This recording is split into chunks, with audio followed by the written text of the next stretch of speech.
আমার নাম শাশ্বতী তালুকদার। আমি 14 নং পশ্চিম শালকাঠি সরকারি প্রাথমিক বিদ্যালয় ৪র্থ শ্রেণীর একজন ছাত্রী। ছোট বন্ধুরা, আজ আমি তোমাদেরকে ঈশপের গল্পের বই থেকে একটি মজার গল্প শোনাবো। গল্পটির নাম শিয়ানে শিয়ানি। একদা এক সারস পাখিকে এক দুরন্ত শিয়াল তার বাড়িতে নিমন্ত্রণ করলো। সারস নিমন্ত্রণ রক্ষা করতে এলে শিয়াল পাথরের সমান থালায় জল পরিবেশন করলো। নিজে ওরকমের একটি পাত্রে জল নিল। শিয়াল একটি খেতে নিল, সারসটাও একটি খেতে দিল।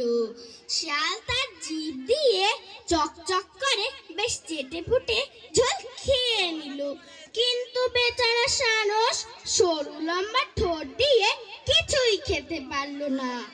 অতএব পেটের খিদে পেটে নিয়ে বাড়ি ফিরতে হলো।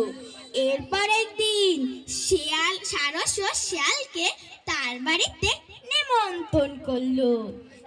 শিয়াল নিমন্ত্রণ খেতে এলে সারস সরু মুখওয়ালা কলসের ভিতর জল পরিবেশন করলো।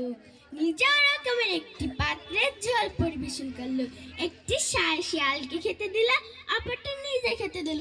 সরু মুখওয়ালা কলসের ভিতর শিয়ালের মুখ কিছুতেই ঢুকলো না।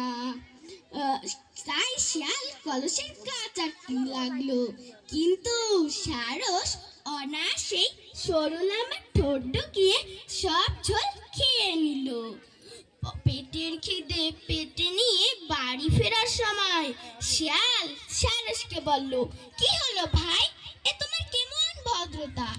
সারস বলল, কিছু মনে করো না ভাই, এমন ভদ্রতা যে আমি তোমার কাছ থেকে শিখেছি।